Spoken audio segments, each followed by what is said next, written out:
Баршаңызға ассалаумағалейкум. Сіздермен бірге ERA-X YouTube арнасы. Қанат Исламның келесі жекпе-жегінің күні белгіленді. Ол бір жылдай рингке шыққан жоқ.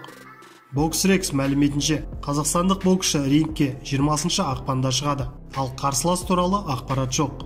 Айта кетейік, Қанат өткен жылдың қазан айында жұдырықтасу керек болатын. Алайда ол кезде қарсылас табылмады. Боксшы қазір Америкада бапкері Роджер Романың қол астында жаттығып жүр. WBA чемпионы Головкинмен болатын жекпе-жектің мерзімін жариялады. WBA нұсқасы бойынша орта салмақта әлемнің уақытша чемпионы титулының иегері кіші Крис Юбенк жаңа промоушнмен келісімшартқа қол қою, оған арманындағы жекпе-жекті, атап айтқанда IBF және IBO чемпионы Геннадий Головкинмен кездесуге мүмкіндік береді деген үмітте. Жақында ғана Юбенк ағайынды Калли мен Миссе Зауэрландтармен ынтымақтастықтың басталғанын жариялап, олардың көмегімен мансабын жаңа деңгейге көтеруге үмітті екенін айтты. Жасыратын жоқ, мен біраз жылдан бері Головкинмен жекпе-жек өткізуді қалап жүрген едім. Ағайынды Зауэрландтар маған соған жетуге мүмкіндік береді. Бұл тіпті керемет, бұдан бәрі де ұтады. Жанкүйерлер де боксшылар да. Сондықтан мен 2021 жылы осы жекпе-жекке қол жеткізе аламын деп үміттенемін, дейді британдық боксшы Крис Юбенк.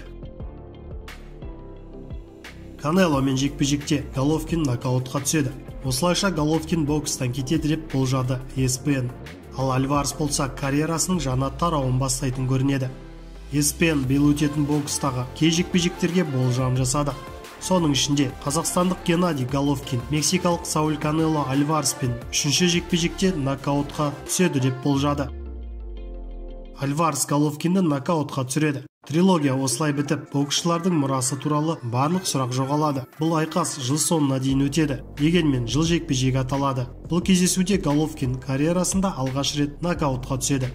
Сонымен қоса, бұл Головкиннің соңғы айқасы болады. Өйткені 39 жастағы қазақстандық уақыты жеткенін түсінеді. Альварес үшін бұл жекпе-жек керісінше болады.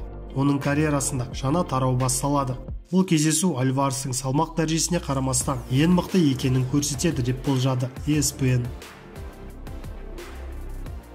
Бокс маманы Данияр Елеусіновтің болашақ қарсыластары кімдер болуы мүмкін екенін айтты. Қазір отандасымыз орта салмақта IBF Интерконтинентал белбеуінің иегері. Қазақстандық боксшы Данияр Елеусінов үшін 2021 жыл табысты болу керек. Мұндай пікірді Джек Макафери айтты.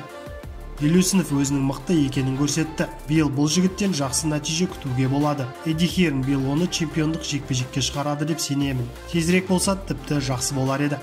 Жалпы Елеусінов Хирнмен келісімшарт жасап жолы болды. Ол әлемдегі ең мықты промоутерлердің бірі. Ол өзінің боксшыларына жақсы қарап, керемет мүмкіндіктер жасап жатыр. Енді барлығы тек Даниярдың қолында. Ол чемпион атанатын мүмкіндікке ие болады. Данияр Елеусінов биыл Ковалевс немесе Гарсиямен шыққаны қызық болады.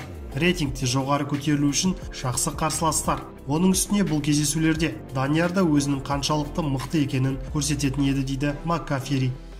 Айта кетейік, америкалық боксшы Дэнни Гарсия желтоқсан айында отандасы Эррол Спенспен WBC және IBF белбеулері үшін жекпе-жек өткізіп жеңіліп қалды. Ал литвалық Эгидиус Ковалевс болса WBO белбеуінің иегері америкалық Теренс Кроуфордпен кездесіп нокаутқа түскен болатын.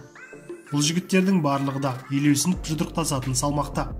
Ал отандасымыздың өзі 28 қараша күні намибиялық Джулиус Эндогамен кездесіп нокаутпен жеңіске жетті. Бұл айқаста Елеусінов жартылай орта салмақта IBF Интерконтинентал белбеуін жеңіп алды. Осы жеңістен кейін қазақ боксшысы BoxRec рейтингінде 39 орыннан 26 орынға көтерілді. Сіздермен бірге болған ERA-X арнасы.